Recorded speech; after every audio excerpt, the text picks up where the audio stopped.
Hey Libra, did we learn from the Fae Blessings this last week? I saw some of you liked my content. Thank you so much.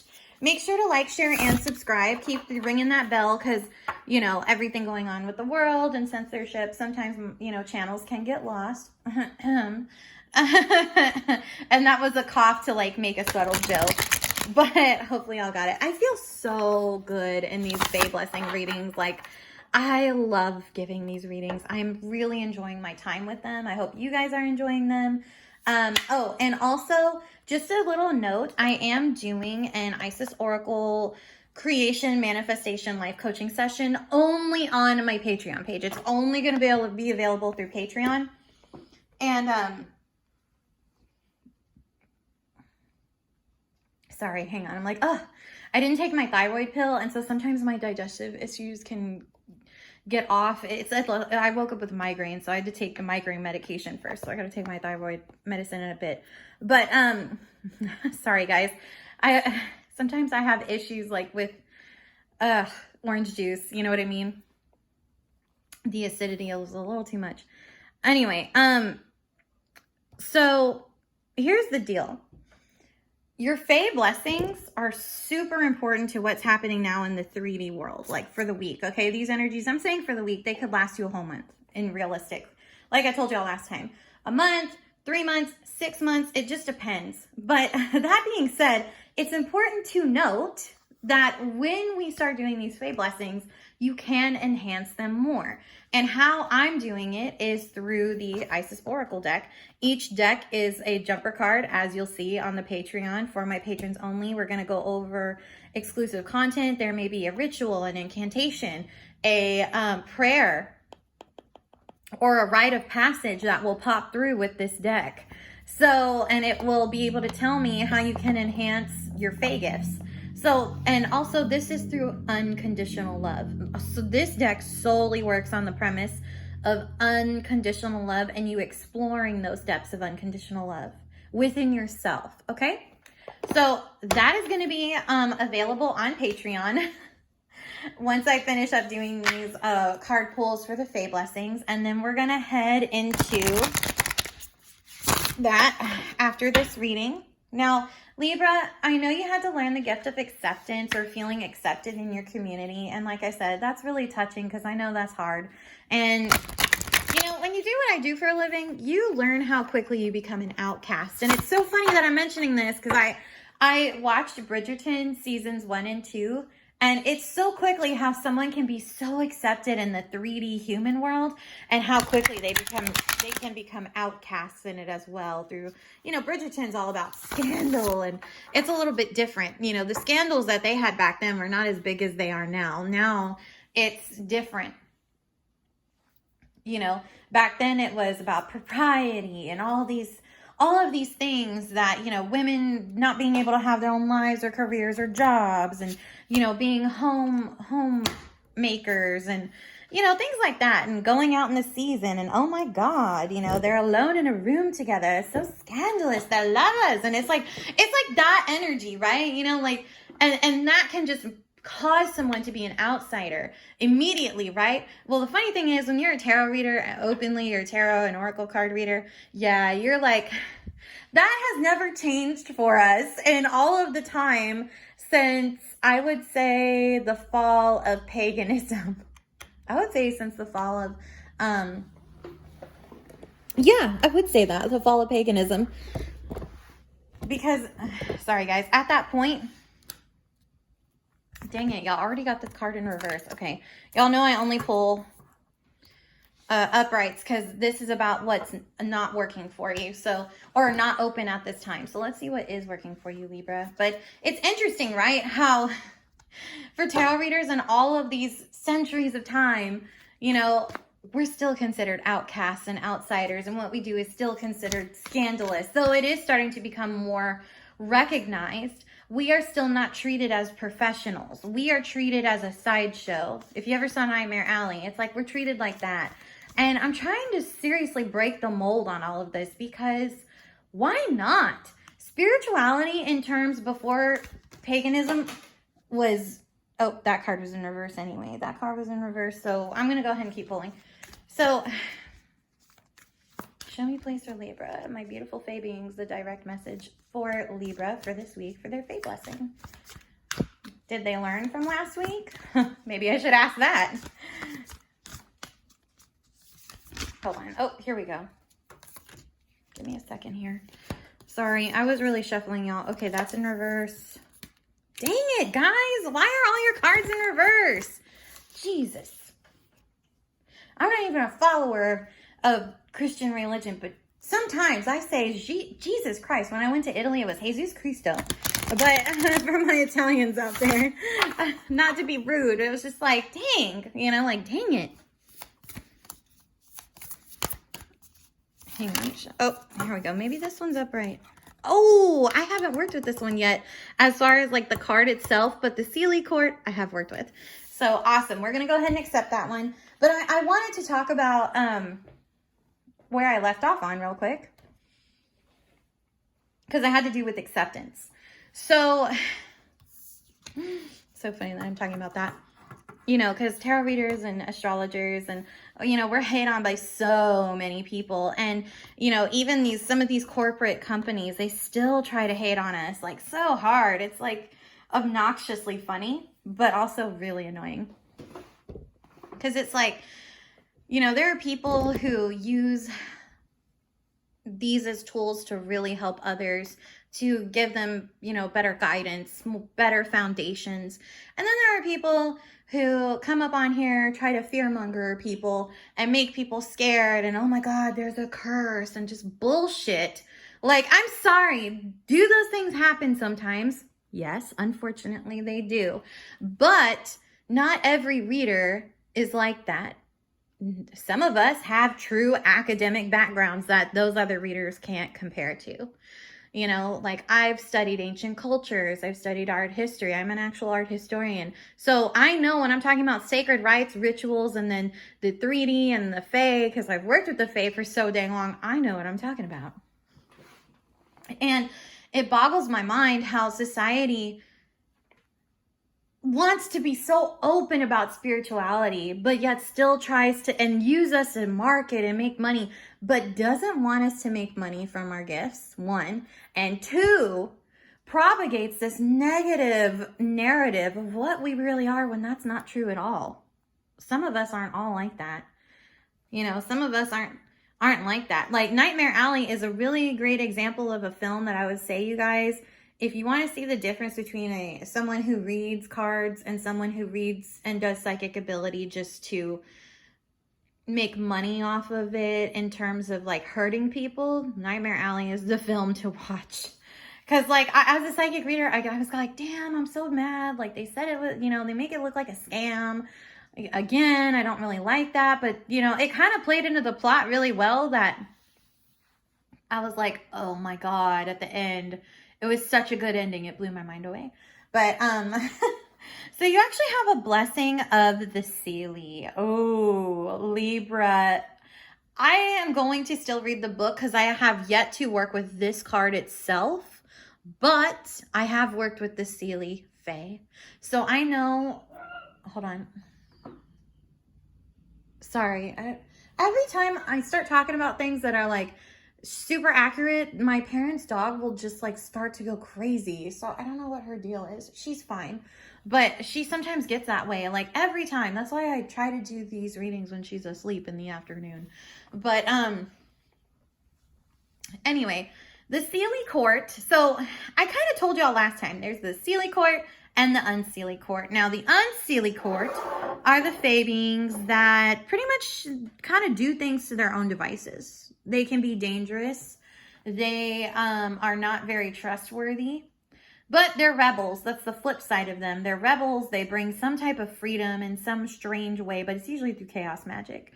So you kind of learn you have to like, in the Fae realm, and especially with the Fae at all, you have to know boundaries. You have to place boundaries on them. You have to, you know, let them know what's up, because they work in factions too. So it's important you understand this. Why? Because the Unseelie Court is the complete opposite of the Seelie Court. And the Seelie Court has Fae beings. There's royalty in all of the courts, to be honest with you.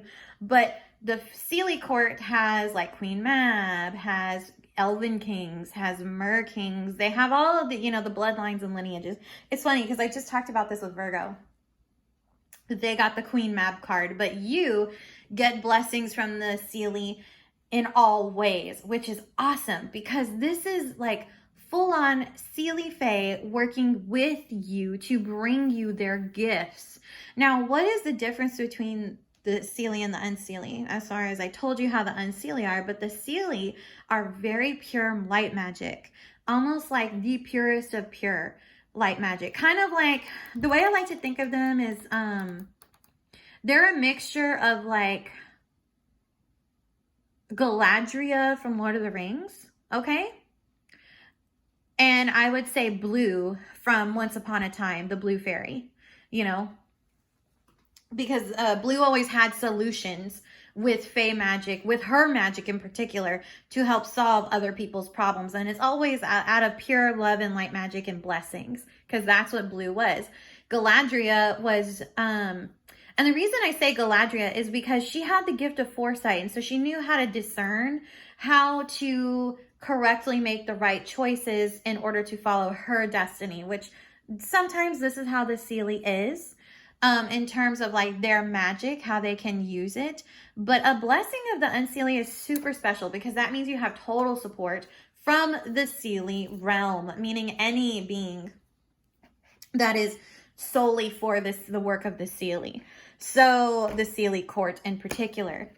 And they're a lot of fun to work with. But let me go ahead and read the book for you guys because this is a little different since I haven't worked solely with this card, but I have worked with the Seelie. I want to make sure we get everything that you need for your messages. But I can already tell you, you're surrounded by a bunch of love and light magic. So use it for your best and wisest, highest possible choice when you have this type of blessing.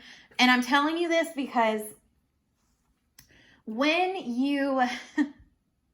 if you try to use it for nefarious spiritual realities, you're going to get a clap back from the Seelie Court, and it might not be nice. But when I say you'll get a clap back, it'll be a karmic consequence because this court works solely on the laws, and all Fae really do, but they work on the laws of nature and balance and keeping those things in balance. And the Unseelie Court is about making deals and using trickster energy and chaos magic, and it does unbalance, but there's always some kind of weirdo. They very much remind me of Rumple from Once Upon a Time too, like that very chaotic magic kind of energy that if you use it, it comes with a price. This comes from love and unconditional love, and so there is no price to the magic as far as what it is. Now, how you use it, there may be a price. To use light magic to enhance dark magic, it'll just neutral itself out. So turning it into a gray form of magic. So, and the reason this is important, because even though you may not be a practitioner and you may not understand how it works, it still works with manifestation. It still works with affirmations, and it still works with all these things. So the reason you have this blessing is your air, you're communicative, you're technology, your legal, your all of these things, your partnership, the seventh house of the partner we seek, and marriage and whatnot, and contracts, right? Very much Bridgerton kind of energy for me. Definitely Bridgerton kind of energy of, you know, that and the money and the, you know, the mating rituals. Definitely you guys. If I had to choose a series for Libra, it's definitely Bridgerton. Because it encompasses everything that y'all are. Y'all want these, you know, true loves and all of this. And the thing is for you right now, your divine counterpart energy, as far as on the, astrological wheel, is normally Aries. Because Venus and Mars always partner up together.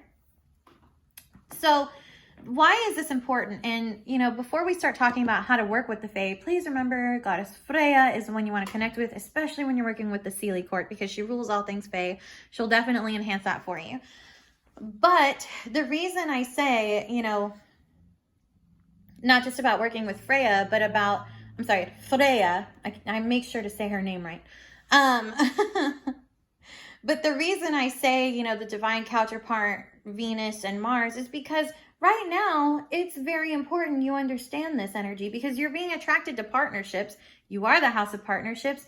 Mars is usually Venus's divine counterpart in some way or another, but usually in love and romance. That being said, there's a lot going on in Mars right now in Aries, especially in Aries, Libra.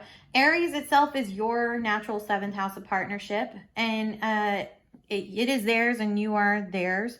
But the problem is we have Eris and Chiron in there in Aries, and we have Mars in Aries, and we have the sun in Aries.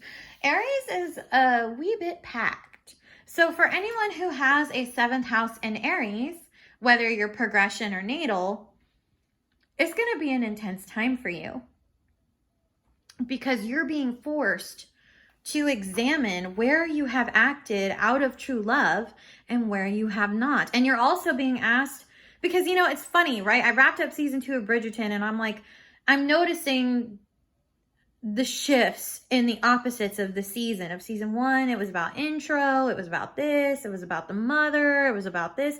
Now it's about the masculine identity, and it's about the feminine masculine, the feminine that has had to be tough and do things to protect herself and her family, and how the masculine is like not getting that, you know, like how he doesn't understand and how he doesn't want to open up to his feelings, but he wants to do things out of duty. And, you know, that while that is amiable, that is sometimes not how things work, you know, like then there's this theme of like, well, this one wants true love. This one just wants duty. This one has wanted true love, but has had to sacrifice. It's very important we understand these, because you are the house of love, partnership, and marriage. And if your partnership house is currently being thrown into those themes, plus you have Eris sparking things, right? And Eris sparking things is very different from a love spark, you know?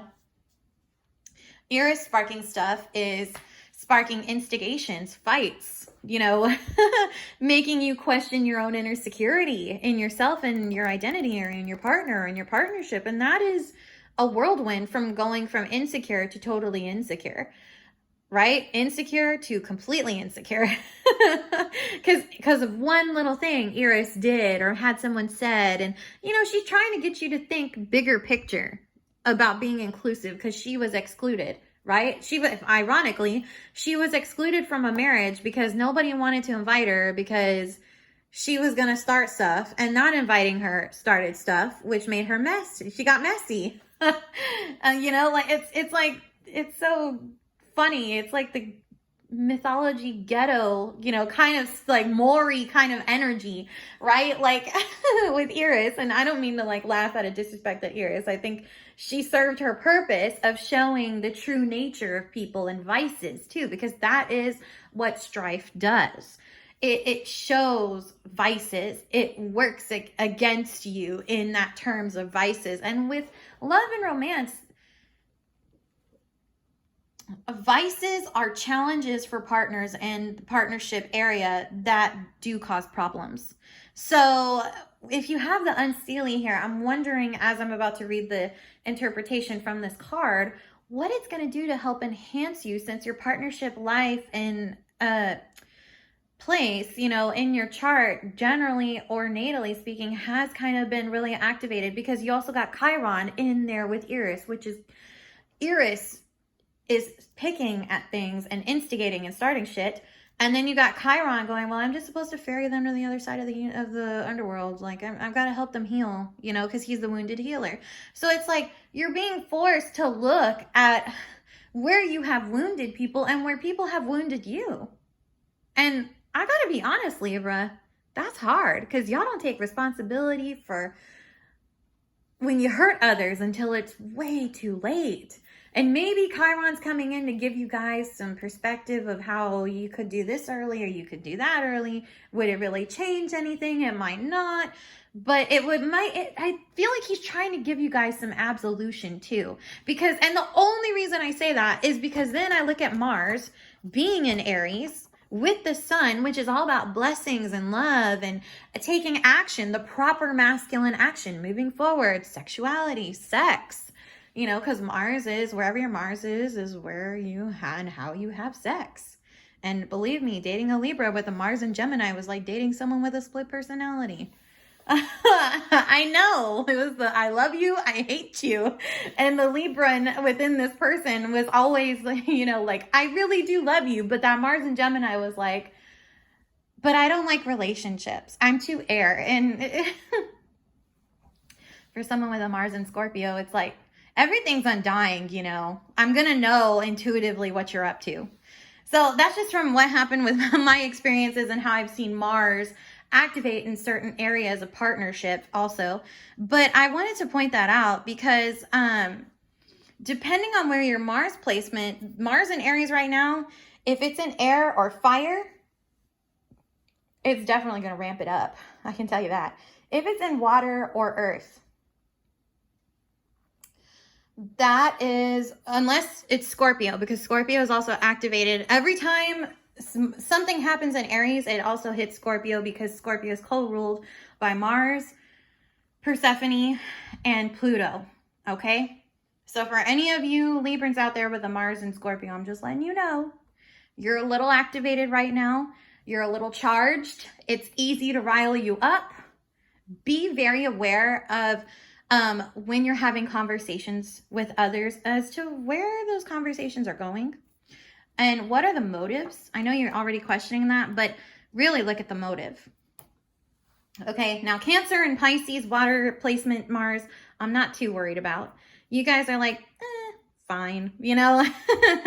And earth sign, you guys are more nurturing. So that's something to think about. Now, as I go ahead and read from the book, the blessing of the Seelie is the fairy gift of benevolence and the good Seelie Court. A gift from the Seelie Court is yours. The Seelie Court is a place where you are to be treated with courtesy, honor, respect, and grace. See? To be blessed by the Seelie is to have the kindness enter your life. The blessing from the Seelie Court acknowledges the courtesy and respect you have extended to others and the kindness you have done again and again without the thought for what you have in return to receive, or receive in return, I'm sorry. The Seelie Court has been observing your goodness, and due to this goodness, you are now receiving a reward. You will find consideration and empathy, understanding, and rewards when this blessing comes to you. There could be a small windfall, a little extra of everything, so that suddenly it seems like the universe is supporting you, and what once was a struggle becomes easier. In the old days, the blessings of the Seelie meant the cow's milk was sweeter and more abundant. The grain grew higher in the fields, and the babes grew strong in the fields, filled with gentle sunshine. For you, your tender plans, your tender plans and hopes will have every kindness to support them, as the blessing of the court of the Seelie is yours, and with that comes a time of grace, ease, and compassion and flow. Also, I just want to tell you guys, when you work with the Seelie Court, it's all, and Fae in general, it's all about fair. What is fair? What is fairness? Now, since this card is telling me that with the Seelie blessing, you pretty much have a green light to go forward in your plans, I need you to start thinking about what was done unfairly in order to rebalance things to be fair to yourself as well as others. In closing, that's what I have for you. Now I'm going to head over to Patreon and do the Isis Oracle pull for you guys. And as I pull, we're going to find out how we can use the Seelie Court and Mother Isis's messages to really enhance the gifts that you're going to be receiving this week. Now, I'll get more into in-depth explanation of this on Patreon, so make sure to join me there. And if you'd like an emergency reading or you would like to tip me for this reading, definitely check the link down below. Remember, guys, I make no money from this. I do this for posterity. So I do this because I want to and because I love working with the Fae, and it's been a very long time of me not coming forward and doing this with them. And the more I am, the more happy I am. So just kind of remember that. And until we speak again, my loves, I will see you soon. I love you so much. Bye.